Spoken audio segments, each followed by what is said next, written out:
we need also to teach them how to solve a problem in mathematical form. First, the description. This strategy involves students being challenged to collaboratively solve real-world problems, which they have not yet encountered.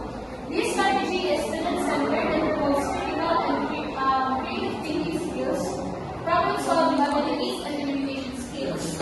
The integral part of this strategy is the time given to the students to struggle with the problems and execute in the various solutions that the students would produce. So, within the problem solving, doon lang po na-develop ng mga bata yung kanilang critical thinking at yung kanilang problem solving skills. So, there are three main elements in problem solving.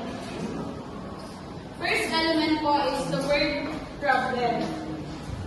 The word problem means, Marinella, can you kindly read po?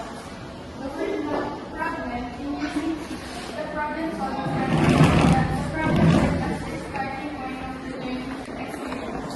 Therefore, it is given at the beginning of the lesson. Challenge for the role of the teacher is to choose or create a problem which can be solved using the target concept of the lesson in hand, but also the answer using Jowers. So, kung mapapansin niyo po sa most cases in the Filipino classroom, kapag po nagtuturo po sila ng math and it's in problem solving, ang ginagawa po mostly ng teachers ay binibigyan na po nila ng formula, tapos ng problem, tapos yung teacher po yung mag-solve. So, in that case po, ang gagawin po nila, para po naman sa students, ibibigyan din po nila na katulad lang yung problem na binigay nila para yung solution na yun lang din po yung i-apply nila. So therefore, parang hindi po napaprocess ng bata kung ano yung, kung paano mag-solve ng ayos yung according to the problem. Hindi po nila na-address yung problem. Kasi po, natutunan po agad nila mag-solve. So in primary grades po, dapat po hindi po tayo gano'n. As a teacher po, tutulungan po natin sila na address yung problem and sabay-sabay po tayo dapat yung teacher at yung student na mag-solve no problem para po mas maintindihan po nila paano po nila isa-solve yung problem. Maligas na po. Yes po. How the teacher present the problem also matters, especially for the primary grades. It is not always helpful to introduce the problem by posting it on the board. Doing this may intimidate some students and their reading and comprehension skills may intervene. Instead, there is a suggested way to prevent it accurately in grade 11. So, ayun nga po, mas preferred po dapat sa mga bata na sabay-sabay po at hindi po yung ngayon, tulad po sa atin. Sa higher learning po kasi, okay lang po na i-post nyo na lang sa board, bigay na lang yung problem, then sila na po mahala mag-solve nun. Sa mga kids po, nadadagdagan pa lang po yung kanilang skills from comprehension and reading and also their problem solving.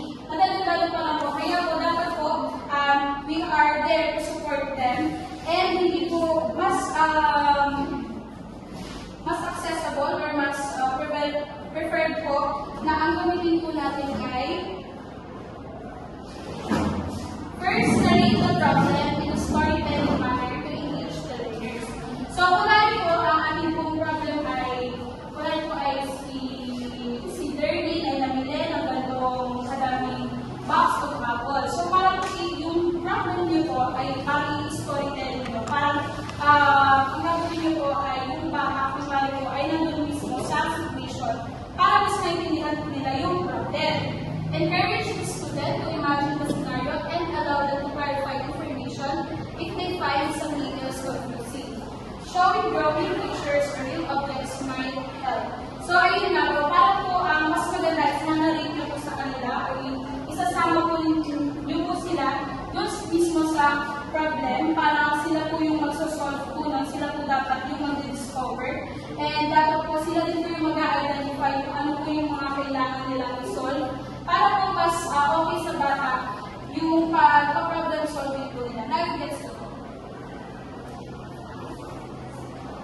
Next element is the time given to struggle with the problem.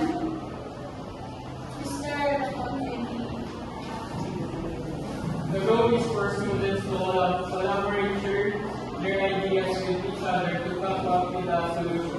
It is natural for the students to find this space burdensome, especially when it is their first time to engage in such an activity.